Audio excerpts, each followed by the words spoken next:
Welcome to Oh God, What Now? I'm Andrew Harrison. On today's show, it's been an endless elephant's pregnancy of a build-up, but at long, long last, Rachel Reeves' first budget is finally out. We're recording right after she presented it to Parliament. What does it all mean? Will the pain be worth the gain? And is Labour's vision starting to take shape? We're going to read the runes of the first Labour budget in 14 years with our special guest, Jonathan Portes, Professor of Economics at King's College London. Plus, later in the show, anger is an energy. Is it the real force shaping the world right now? On the eve of the US presidential election, we look at the rise of politics as angertainment.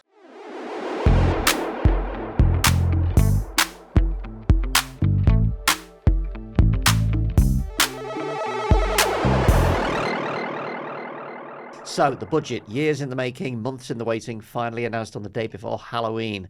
The first Labour financial plan in 14 years was billed as a budget for growth and investment, with wealth and prosperity for all, but also heavily trailed by the government itself as unavoidably tax-raising to repair the damage and neglect of the Conservative years.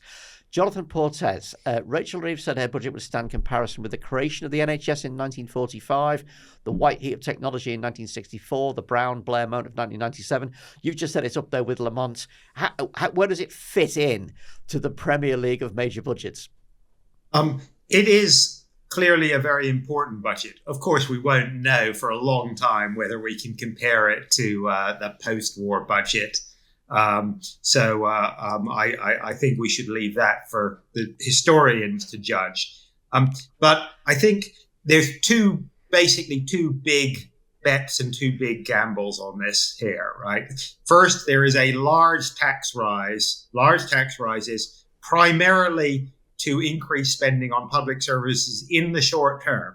And this is a bit of a surprise. She is putting a lot of money into the NHS in particular over the next couple of years, paid for by those tax rises. So the gamble here is that people care about the NHS so much that if, and this is a big if, they can translate that extra money into improved quality of service for the NHS, then they'll be forgiven for putting up taxes in order to pay for it.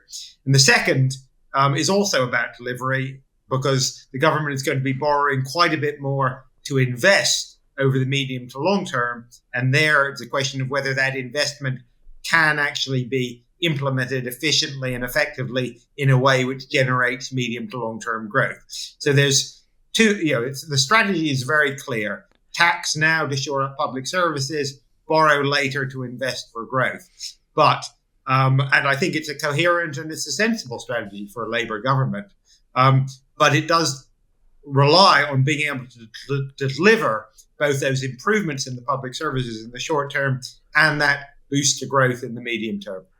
There are big budgets and then there are paradigm shift budgets after which things are never quite the same again. I'm old enough to remember the Lawson budget, which transformed the tax landscape. Do you think this is a paradigm shift budget? I wouldn't say so. There's no fundamental restructuring of the tax system here. There's a substantial rise in employer national insurance contributions and a bunch of other tweaks to the system designed to raise relatively small amounts of money. But the tax system will not look that different, 2 years from now than it did 2 years ago.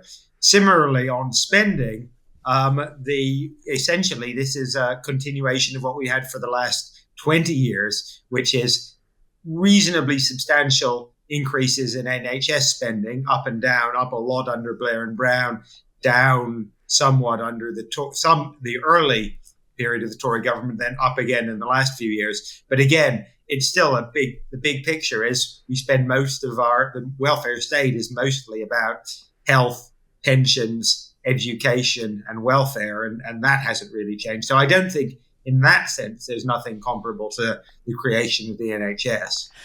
Yeah, I mean, there's the substance of the budget, and then there's how a budget is received and how it's portrayed. And in the kind of blizzard of hot takes we've been watching since Rachel Reeves sat down, we've seen it described as everything from punitive taxation to a shift to European style services with European style taxation. You pointed out on your Twitter, Jonathan, that one of the headlines that's been pulled out is 40 billion in tax rises. It's the biggest ever in cash terms. But that actually, adjusted for inflation, Lamont and Healy tax rises were bigger in 1993 and 1975. So it's not it's going to be portrayed tomorrow on the front of lots of newspapers as the biggest ever and a tax bomb. It's a large tax raising budget, but yes, it's comparable to the Lamont budget of 1993, maybe a little smaller. So we shouldn't think of it as apocalyptic. And remember, the Lamont budget actually was followed by 7 years of pretty healthy growth, pretty healthy by the standards of then, and unbelievably good by the standards of the last decade's miserable growth record. So I think we shouldn't be calling that in terms of it certainly shifted us in the general direction of a more Northern European social democratic looking budget. But we're still, somewhat below the average of those countries. And we move a little bit up the league table, but not hugely. Again, it's certainly not to be, it's not a small budget, but it's not an apocalyptic one either. Yeah. Hannah, I can remember as a kid, I used to dread the budget because you'd come home and the kids' TV shows weren't on. It's like, there's no Grange Hill. It's just the budget and it's incredibly boring. And I started to get that fear again in the past few weeks because of how heavily it was trailed as it was going to be punitive, painful, and the beginning of a kind of a long period of having to pay for the disasters of the past 14 years. How did you take it? I was pleasantly surprised. I also had that sort of fear that despite all the joy of the election, the day after the election day, that perhaps the reality of government coming, forth, having and the press, the response from the right-wing press, and all of that chatter would just be, if not depressing, then dull. Actually, I thought it was brilliant politically. I have some concerns about some of the policies, but in terms of a political performance, I thought Rachel Reeves did fantastically. I think it's really important to say, as the first female chancellor to stand up there and deliver it, she really represented, I think, a break with political tradition. She didn't ape other male chancellors in her presentation. She spent a lot of time thanking people behind the scenes by name, by job title. She talked a lot about us and the kind of shared project. She was very, very strong and confident, but without too much arrogance. And I thought it was a real masterclass in what female leadership ought to be. Not just, the Thatcherite being a bloke up there, but a much more kind of progressive, modern female leadership. And I was very excited. I wanted to put a hand through the screen and give her a high five. And actually I received, I'm a similar age to Rachel Reeves, a couple of years younger. A lot of my friends, similar ages, all kinds of jobs from the civil service to, private sector stuff were all texting me going, are you watching this? I'm so proud of her. And I think actually that's something that we should mention today because it is a big moment for women. And I thought politically she just did a great job as well in terms of the way she balanced every tricky decision with a sweetener. I thought spotting what all of the kind of comeback might be from the Sun and the Mail and working out how to kind of handle that with a few, not particularly important policies in terms of money raising, like the 1p a penny off a pint. A penny off your £7 pint. A penny off a pint makes no odds to anyone, but the Sun will put it on their front page. And she, she's worked that out. She knows that you can control the narrative. And we've talked a lot on this podcast about Starmer's hold on number 10 and not being able to control the narrative and the grid and all of that. Well, this suggests to me that someone's taken a bit of control. So that feels exciting. The stuff about fuel duty and private jets, also clever in exactly the same way. I came away. Feeling pretty upbeat. I was annoyed by the fuel duty thing though, because there's one thing having a kind of a sop to the kind of censor voter and the sop to the Sun and the Mail. Well, not that it's ever going to play with the Mail, but that flies exactly in the wrong direction of where we ought to be going on decarbonisation. It's directly in opposition to the push for green energy, to thinking about reaching 2050. But the reality is that the majority of people who are really struggling in this country are also running a car. And one of the things that I liked about the detail of the content really was actually how practical it was about redistribution in some ways. And I think if you are pleased about things like councils retaining the full right to buy receipts, if you're pleased about things like investment in schools and reducing the debts taken from universal credit monthly payments down to a maximum of 15% of monthly payments, all of those things which very practically improve people's lives, then you have to also accept, whether you like it or not, that so is the fuel duty freeze, that it does improve people's lives. And I think that it is a sign that Labour cares very much about how people feel for the next 3 to 5 years. Seth, what did you make of it? I mean, the BBC immediately called it a commanding performance. Hannah clearly agrees. Did you feel commanded? I thought it was a good performance. I should sort of maybe just lay out some context on this, because, if you ask yourself, when was the last really charismatic speech by a chancellor or giving a budget, or when was the last really great joke cracked by a chancellor that's remembered for years after, you might have a very, very long pause. I mean, people do say Gladstone was great in 1853, but since no one is still around from then and there's no recording, we'll take it on trust. The reality is, I think, that when you want chancellor, and I think we're going to talk later on about the sort of fallacy of the household budget analogy, Yeah. but I think actually there is an analogy with if you go to your bank manager, you don't want a commanding performance. You don't want them to crack great jokes. You just want them to be very competent and robust at their job and really know. But isn't that what people what we really mean by commanding? Like it looks like somebody's in charge who knows what they're doing.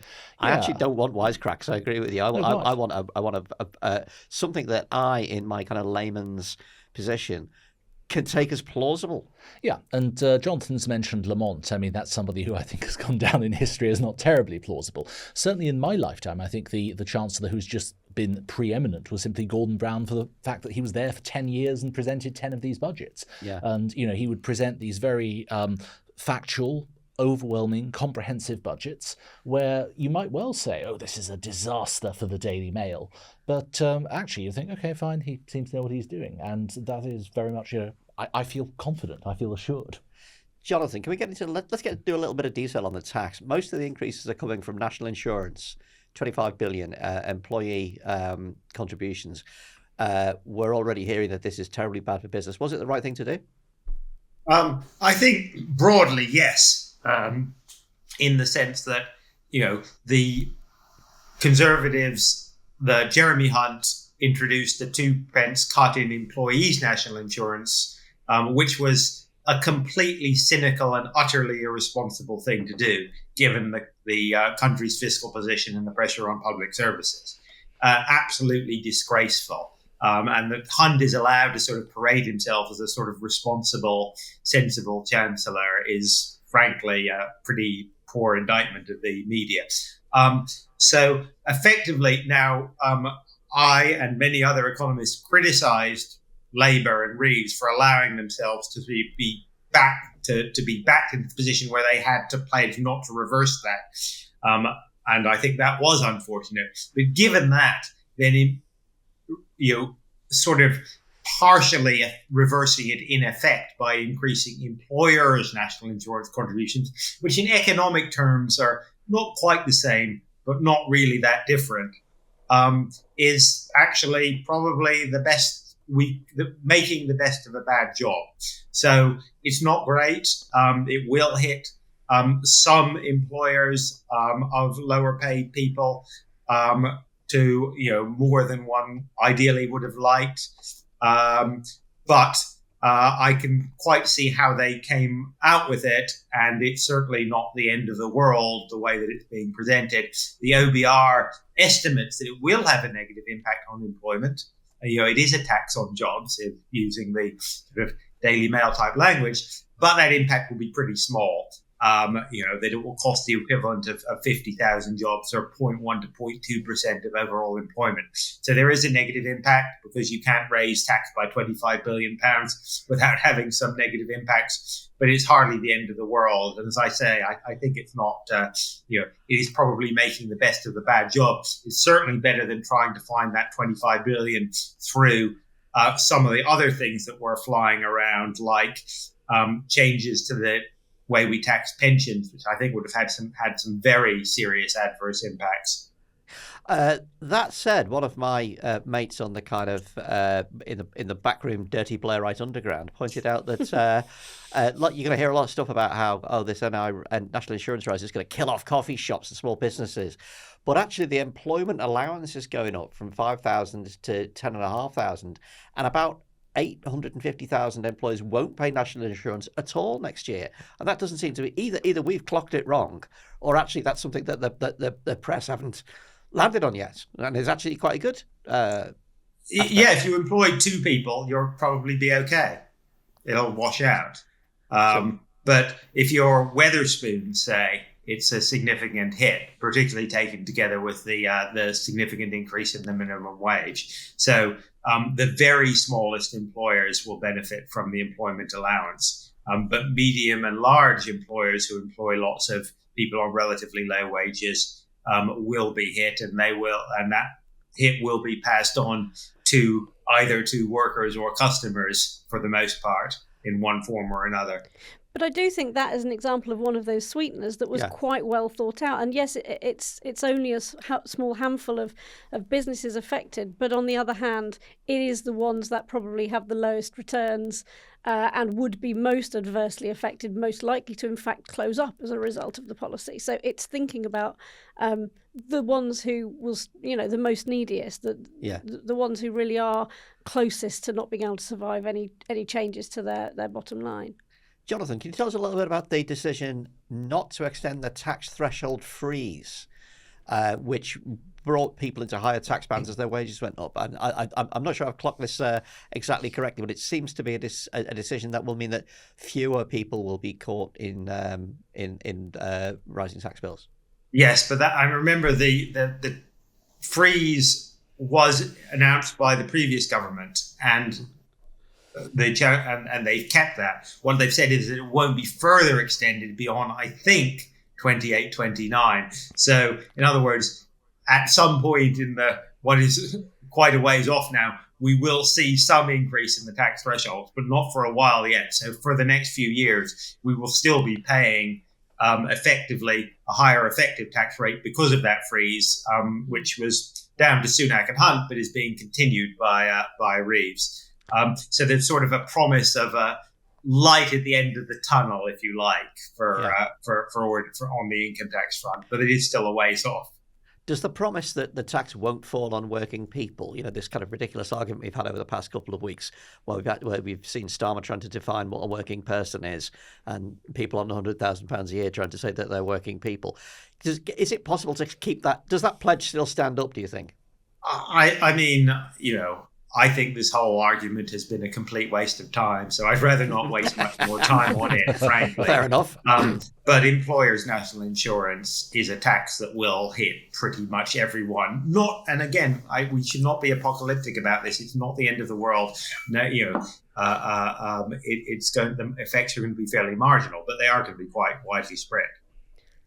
Incidentally, for research purposes and finding case studies and so on, I'm in a Facebook group of landlords, private landlords. Oh, right. And you should have seen the discussion in there about this definition of working people. There were people absolutely furious, losing their minds. Changing a light bulb is not working.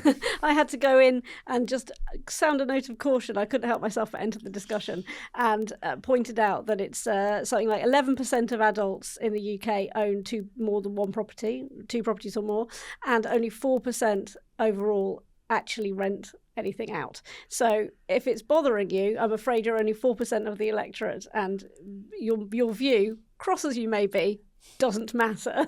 Oof, which basically set them off even more. But I bet they love that's that. the truth, isn't it? They'd be delighted by that. Seth and Hannah, who saw Rishi Sunak's last stand? Who saw Rishi Sunak getting really, really, really stroppy?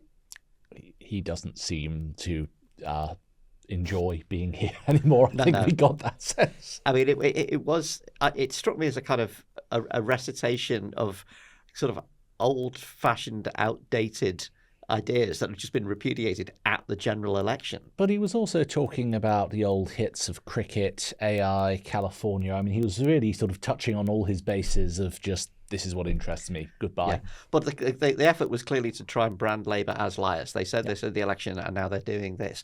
Is that going to stick? Because I think there's a large body of opinion out there that understands that the black hole is real, that the commitments that you make before an election come up against reality, and you have to decide which ones you're going to keep.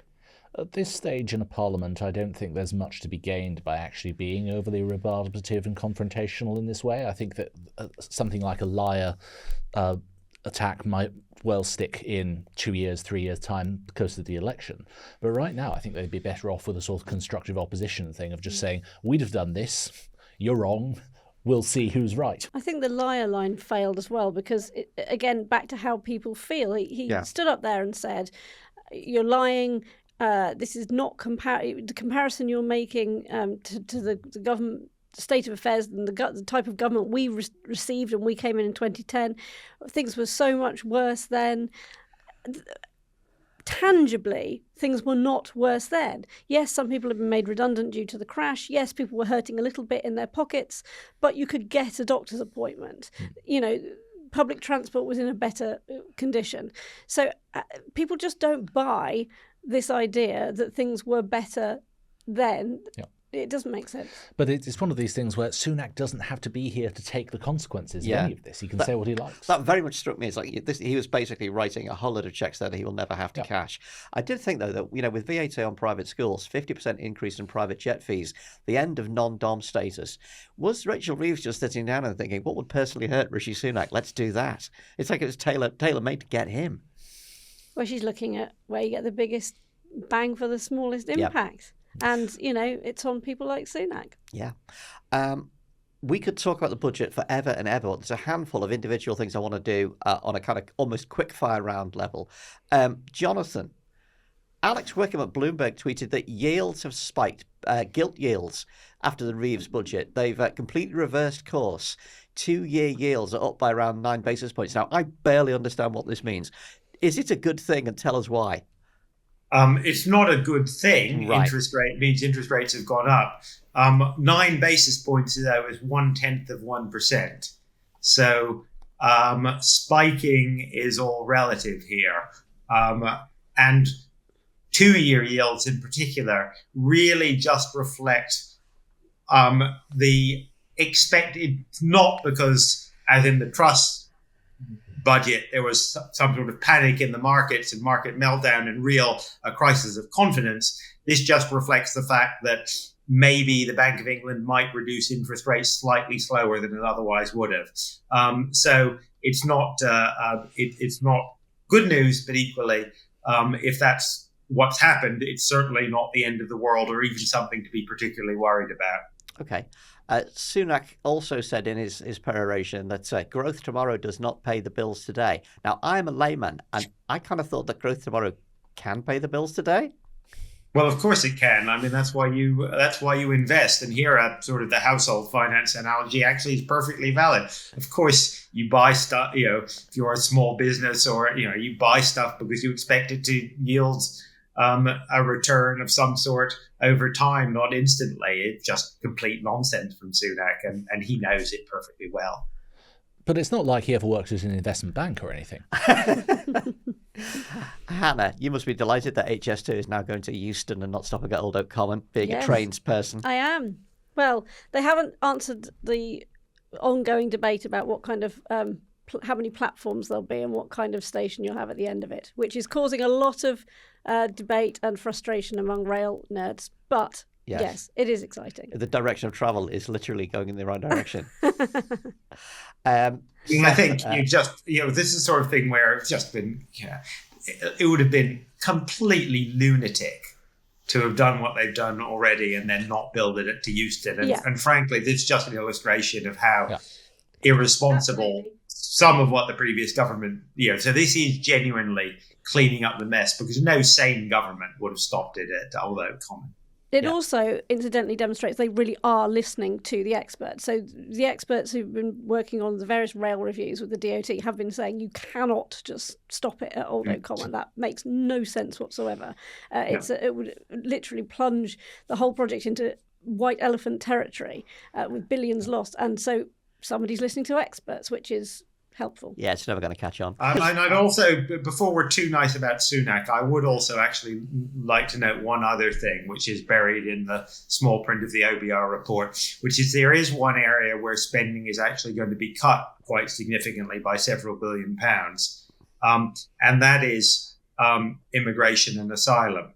And that is not because they've got some sort of, there's some sort of magical way where the number of people coming is going to reduce or whatever. It is simply by cancelling the Rwanda plan and committing to processing asylum seekers rather than keeping them indefinitely in hotels in some sort of limbo.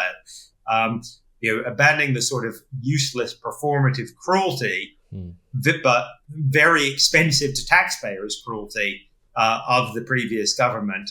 They're actually going to save several £billion, according to these projections. And I think, Sunak bears a good deal of personal responsibility for that, and deserves to be, he doesn't deserve to get away unscathed for that. And as I say, that's a sort of one thing where, again, this government doesn't have to do anything particularly wonderful. It just has to behave in a sort of vaguely sane and competent fashion to improve things.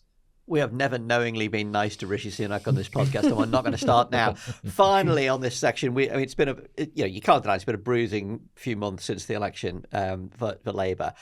What do we all think? Is this the kind of restart that the party needs? Is this the beginning of their actual government? Is this the end of the preamble? What are we thinking? It felt to me like a really good, strong reset with a new tone, a kind of calmer, a sense of calm and authority. And I hope that it stays. But one of my main takeaways is Reeves is much better orator than Starmer, and he's either got to up his game it's a low bar. or use her a little bit because she's just so much better at this than he is. What do you think, I'm sceptical of using sort of relaunch, restart labels for things like this, but it does feel like if we could have had this a few weeks earlier, the government might have taken less of a hit. Possibly so. Well, I'm gonna try and predict the headlines for tomorrow. I reckon the Mail is going to go with Reeves's Halloween tax horror show. The Telegraph will obviously go with highest taxes ever. I think the Express will go with freezing pensioners can't even afford the bus. There's definitely something about a pint off beer on the front of the Sun. They seem quite positive about the whole thing. Yeah.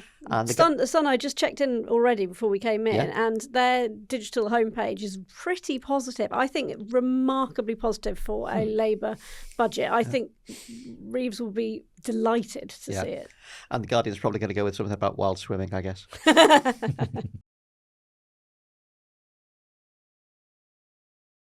Now, in closely related matters, let's have a question from one of our Patreon backers in But Your Emails. Remember, if you support us on Patreon, you too can submit a question to the panel. This week's is very timely, and it comes from Sally Bagenal. Please talk about modern monetary theory, MMT. I am so sick of all this household budget rubbish, she says. As luck would have it, we have an actual economist with us, but you're not much of a fan of MMT, are you, Jonathan?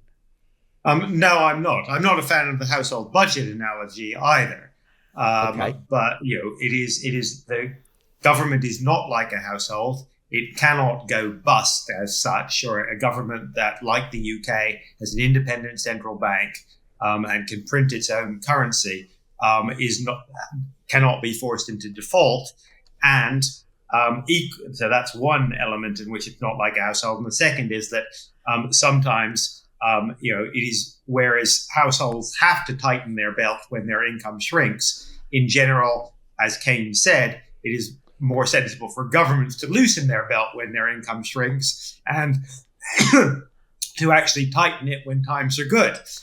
So I certainly reject the household budget analogy. On the other hand, the MMT, the sort of version of MMT that you get a lot on Twitter, for example, as that this is all nonsense, austerity or the need for taxes to go up or spending to be restrained is all an invention.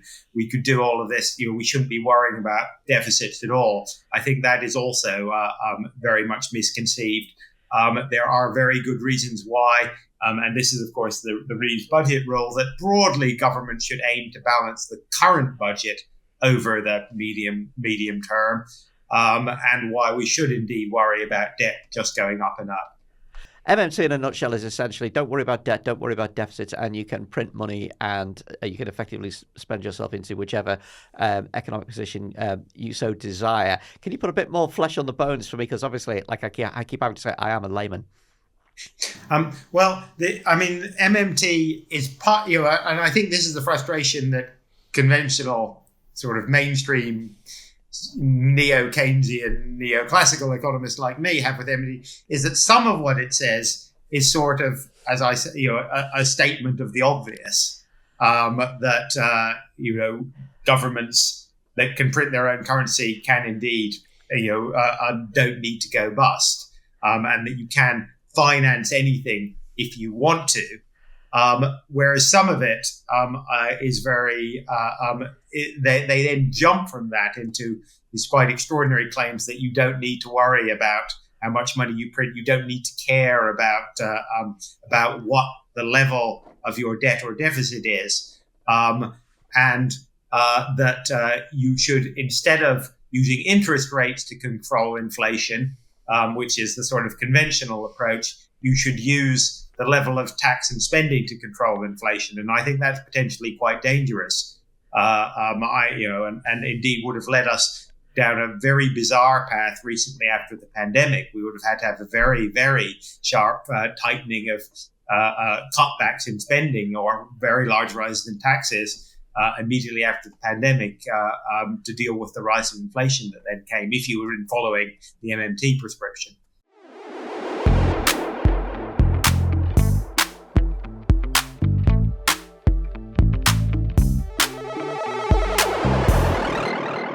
Trump fills Madison Square Garden with anger, vitriol, and racist threats.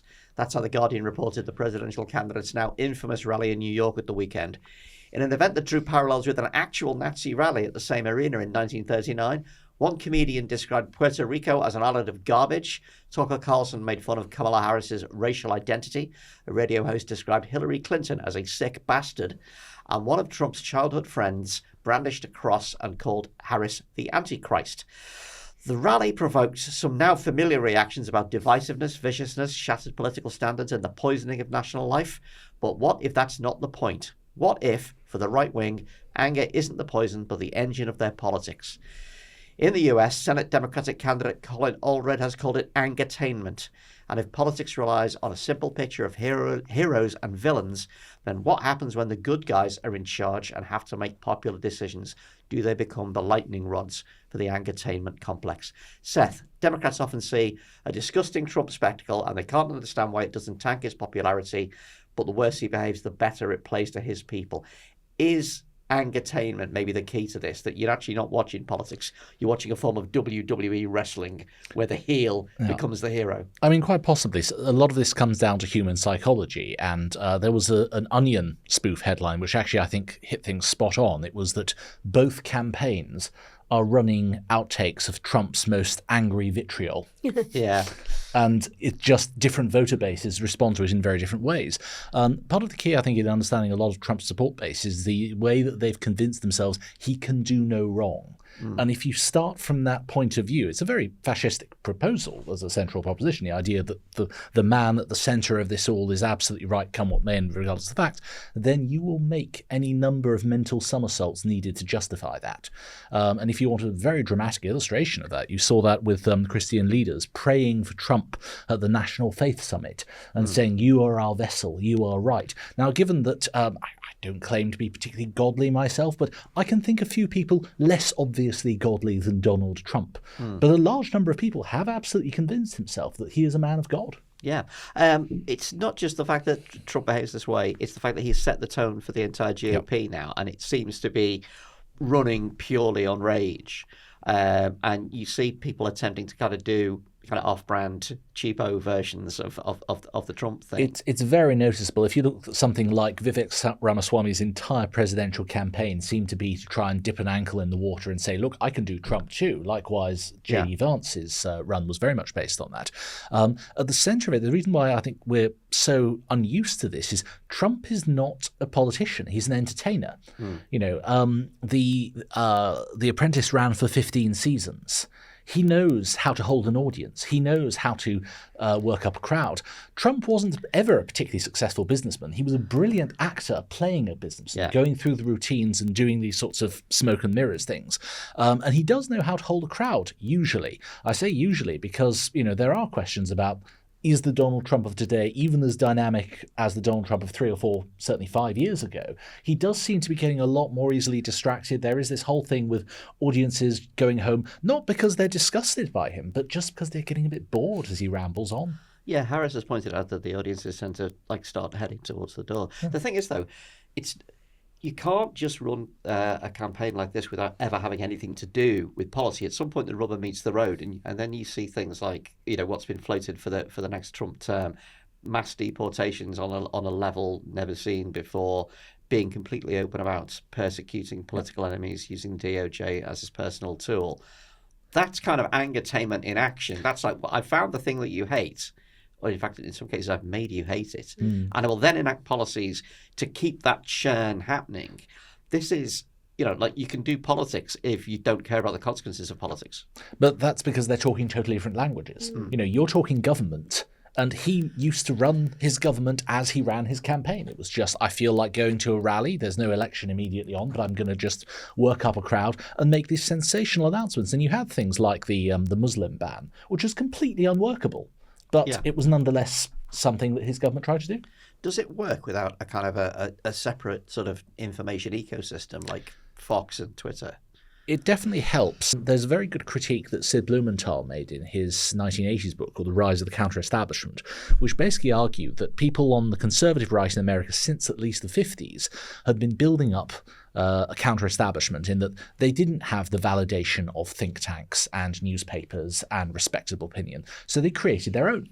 And they created their own that looked more and more plausible, which is why GB News is an extension of this, because it's not about the derisory number of viewers on GB News. It's about the fact that you have clips that look like a normal TV show that you can put online and share online and that can get some kind of traction and get a sense of feeling that kind of respectability. And that's where we're going out of politics and into Hollywood. It's a Hollywood version of politics. Hannah, do you think that if you run politics not as a policy and argument delivery system, but as a anger stoking system, is this why it's so hard for the Democrats to lay an effective glove on him? It's like you're not bringing a logical position against another logical position.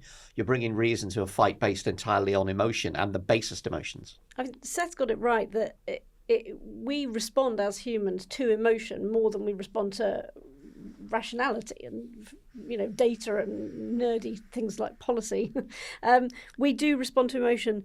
Entertainment works in that way, drama works in that way, cinema, but also politics. Actually, the best political leaders that we can pluck out of out of our brains are the ones that have moved us in some way. There's a reason that Obama won on the Hope campaign, and yes, we can. That is all about emotion. So actually, I don't think the reason that the Dems are really struggling to land one on this angertainment model is because it's not dealing facts with facts. It's because they haven't found a way to use. They're not, they haven't got the same emotional response at the moment. And that is a shame because there's lots of reason to think it's possible. And there certainly have been moments within Harris's campaign that have really riffed on that, the kind of taking control of that cat lady meme and the kind of Taylor Swift great rush of emotion from young women was a moment where that was all about how people felt in response to her, not really about her policies. But there haven't been enough of those for them to be able to counteract, I think, what's been spewing out of Trump's campaign. And the Trump is weird thing actually worked really well. Yeah, weird, that's true. That was a really good one. Is Farage an angertainment politician and is Reform an angertainment project? I think Farage is a quintessential angertainment politician. He reminds me of, when the X-Files were really popular in the 90s, they used to call it, the model of that show was the Monster of the Week show. Yeah. And I think that he is a Monster of the Week politician. Every week there's another kind of reason for your difficult life. But the monster is always the same monster. It's immigrants. Well, it's like there's 6 or 7 monsters. There's the Libs or the Labour and the people who are coming to take all your cash because they want to hug hoodies and so on. NatWest. Yeah, there's obviously immigration.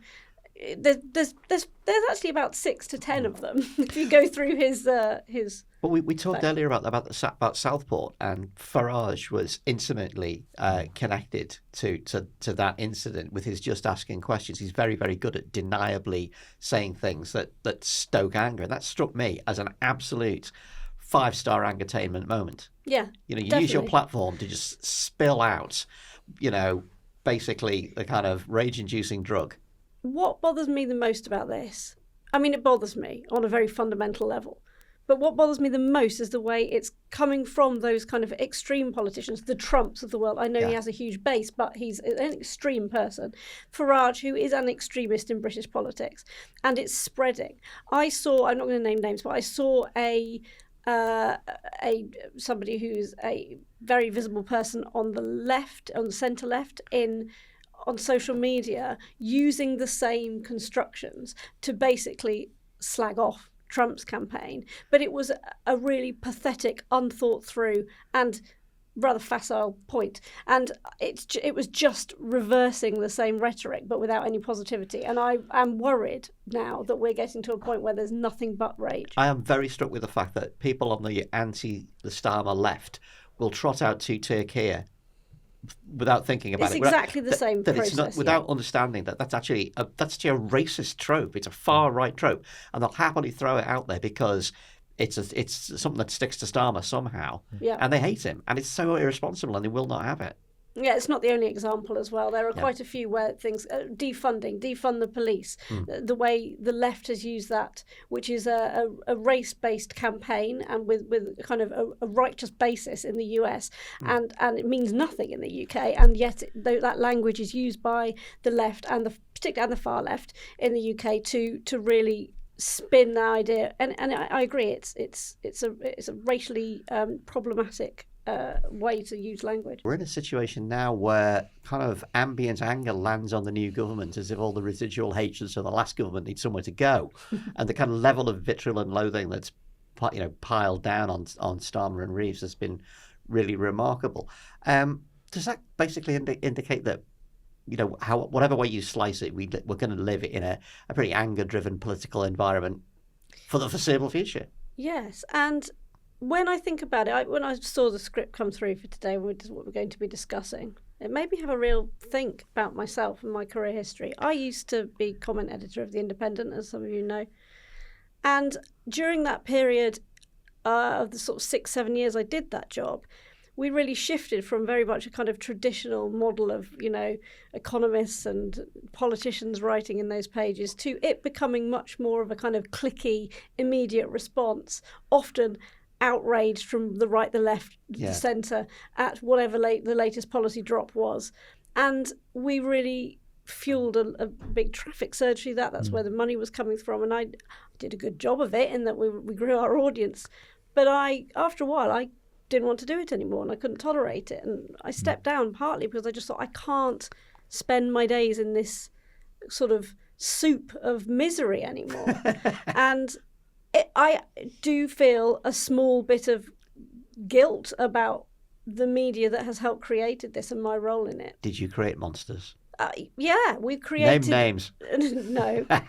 But yes, and there were certain young journalists as well who I feel terrible guilt about the way they were sort of, used and abused for lines that work well without them really realising the kind of impact of the hate that they would get back on social media for what they were saying.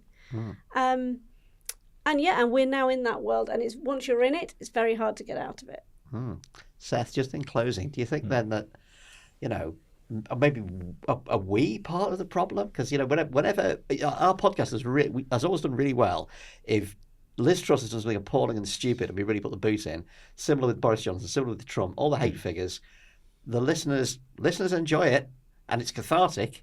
And you get, it's nice to have somebody say what's in your head. I think it's important that we can ask ourselves if we're part of the problem and that we have that self-awareness. But I don't think we are. If anything, I think, firstly...